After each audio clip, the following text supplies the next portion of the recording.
Hi, it's Ann with Fit to Be Ann. So today I wanted to talk to you about clean eating. So the first one is natural food. You want to have natural food in your life. So natural food is the food that is picked from the ground, the trees, the bushes, slaughtered in the fields. For that, you want to kind of stay away from that Betty Crocker, Kraft, Coca-Cola products, those kind of things.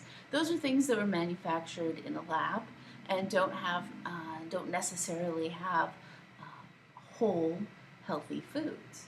So to do that, I'd like for you to, the next time you go shopping, um, instead of buying something in a package, try to replace it with something that is natural. You might buy fish sticks or chicken nuggets instead. Buy a whole chicken breast. Get it from the butcher.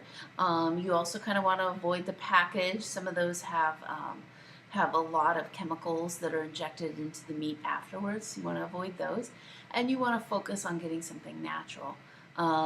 You want to stay away from canned foods. So instead of buying canned green beans, just go pick a bunch of green beans, put it in your thing, trim it up, and prepare it how you want.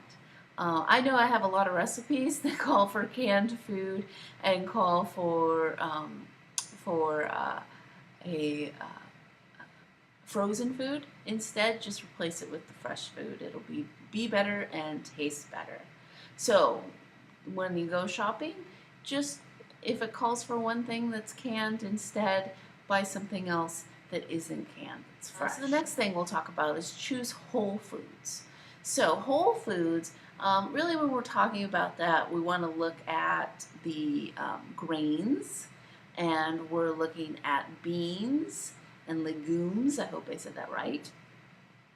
And stay away from sugars. Instead of sugar, you'd want to have honey, maple syrup, molasses, and stevia.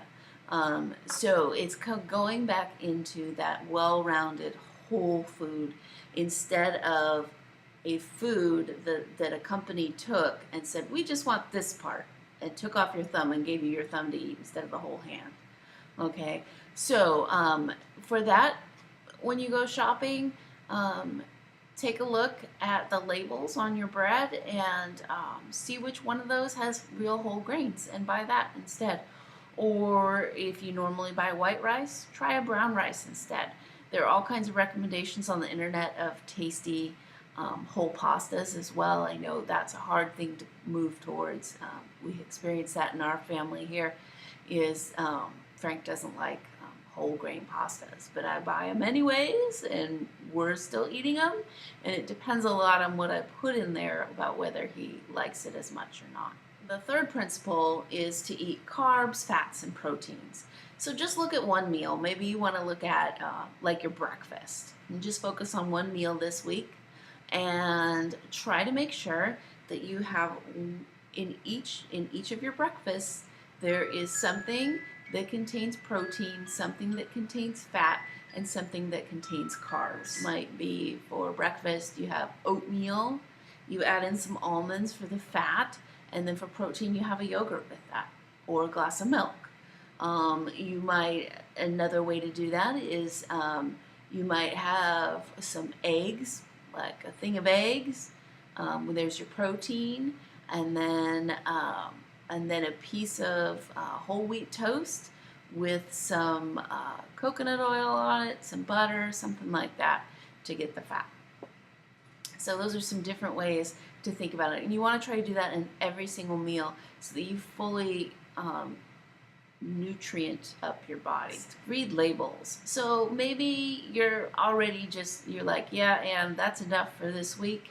So maybe next week or the week after, you might want to go to the store, and those products that you buy all the time, just look at the labels, see what they say. It's really important when you buy food that you buy things that you know what that ingredient is. And there are plenty of times that I look at an ingredient and I'm like, what the hell is that? I have no idea. It's like 2 words long and involves chemical names. Do I really want to put that into me? Advertising is pretty tricky, and a lot of advertisers, a lot of companies will say that something is whole. Make sure you read the label. Some of those whole products may be bought far on the list, and the unwhole products were at the top. The refined products were at the top. Okay, so just check them out. I thought it was amazing because I never have read a cheese package. And then Frank was like showing me a cheese package, and he showed me that they add oil to cheese. Crazy, like we need more fat in our cheese. Cheese is like, I love cheese.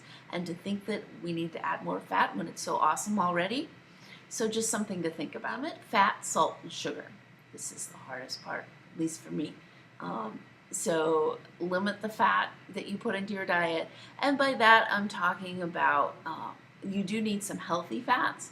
Bad fats are things like corn oil, like butter, but olive oil is a good fat, and coconut oil is considered a good fat by many people. So you still want the good fats, but you want to take away some of those bad fats and not have as much, especially fried foods. I know they can be really, really yummy, but you want to limit those. So you also want to limit salt. Oh, salt's good. It makes the food taste so yummy. But you really want to watch that as well.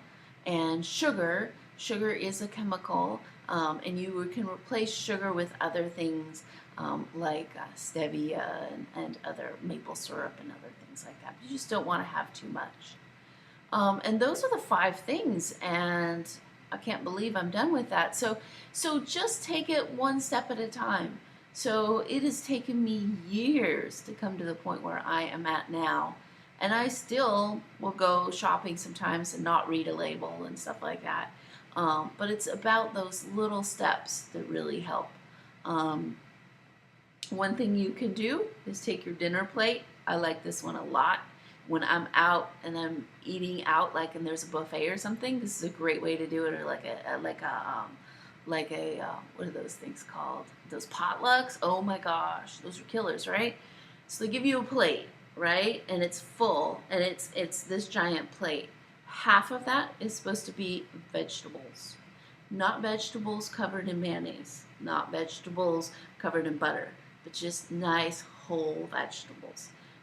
Then a quarter of that is supposed to be a nice whole grain, like a potato. You can have a potato, you can have whole wheat pasta, and something like that. So put some kind of grain or bread or something like that as a quarter of it.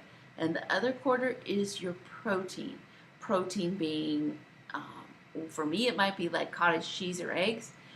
For you, it might be 4 ounces of steak, 4 ounces of chicken, some fish, whatever it is.